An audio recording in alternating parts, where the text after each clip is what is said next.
আসসালামু আলাইকুম প্রিয় ভিউয়ার্স। আল্লাহ তাআলা আসলে এমপি আনোয়ার সাহেবের বিচার এভাবে করলেন কেন? তিনি এভাবে মারা গেলেন কেন? এরও কিন্তু একটা রহস্য আছে, কারণ আছে। দেখুন, ৩০০ গ্রামবাসী গিয়েছিলেন এমপি আনোয়ারুলের কাছে।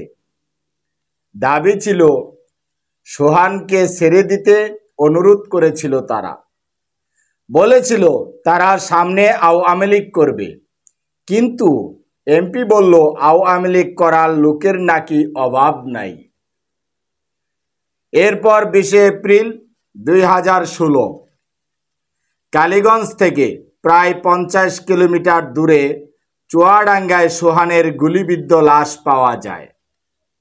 সকালে চুয়াডাঙ্গা সদর থানার বোলাটিয়ার মাঠে ডান হাত ভাঙ্গা, বাম চোখ উপড়ানো মৃতদেহ পড়ে থাকতে দেখা যায় শহীদ মহিউদ্দিন সোহানের। কি অপরাধ ছিল এই সোহানের? তিনি ইসলামী আন্দোলন করতেন, এটাই কি তার অপরাধ?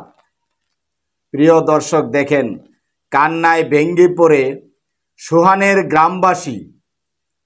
তারা খুব কষ্ট পায়, ব্যথিত হয়, কারণ ৩০০ গ্রামবাসী গিয়েছিল সোহানকে উদ্ধারের জন্য এমপি সাহেবের কাছে, কিন্তু এমপি সাহেব সাড়া দেননি, কর্ণপাত করেননি। তিনি আরো উল্টো বলেছেন আওয়ামী লীগ করার লোকের অভাব নাই। তারা তাদের শ্রেষ্ঠ একটি সন্তানকে সেদিন হারিয়ে ফেলেছিল, সোহানের বাবা এবং মা। শহীদ সোহানের মা সেদিন আর্তনাদ করে মহান আল্লাহর দরবারে তিনি বলেছিলেন, মারবি যখন আমার বাবুটারে, চোখ দুইটা তুল্লা নিলি কেন বাবুর?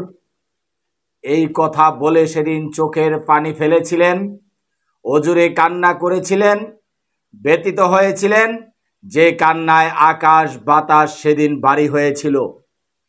হয়তোবা আল্লাহ তাআলার কাছে সেদিন সোহানের মায়ের কান্না, সোহানের মায়ের চোখের পানি হয়তোবা আল্লাহ তাআলা সেদিন কবুল করে নিয়েছিলেন। এমপি আনোয়ারুল সাহেবের জন্য সোহানের মায়ের চোখের পানি হয়তোবা সেদিন অভিশাপ হিসেবে আল্লাহ তাআলা কবুল করেছেন। প্রিয় দর্শক শ্রোতা, যার কারণে এমপি আনোয়ারুল ভারতে নিজের অবৈধ সিন্ডিকেটের হাতেই খণ্ড বিখণ্ড গলিত মলিত লাশ হয়ে তিনি দেশে ফিরেছেন। হাড্ডি হতে তার মাংস পর্যন্ত আলাদা হয়ে গিয়েছে। তার মেয়ে বলছে, আমার বাবার এক টুকরো মাংস আমি ছুঁয়ে দেখতে চাই, ছুঁতে চাই, আবদার করেছেন। সম্মানিত দর্শক শ্রোতা, তাহলে কি এই এমপি আনোয়ারুল সাহেব সেই সোহানের মায়ের অভিশাপেই তিনি কি এভাবে মৃত্যুবরণ করেছেন কিনা, সেটাও কিন্তু উড়িয়ে দেয়া যায় না। আসলে পাপ বাপকে ছাড়ে না। পাপ করতে করতে যখন পাহাড় গড়ে তুলবেন, তখন সেই পাপের কারণেই আপনার মৃত্যু হবে। জেনে রাখবেন, পাপ বাপকেও ছাড়ে না। তো সম্মানিত দর্শক শ্রোতা, এই সোহানকে মারা হয়েছিল ২০১৬ সালে, আর এমপি আনোয়ারুল আজিম মারা গেলেন ২০২৪ সালে। সাল দুটো যেরকম এক নয়, মৃত্যু দুটিও কিন্তু এক নয়। একজন শহীদ হয়েছে, আরেকজন তার পাপের কুকর্ম হিসেবে তার প্রায়শ্চিত্ত ভোগ করেছে। এটা আজকে অনেকেই বলছেন।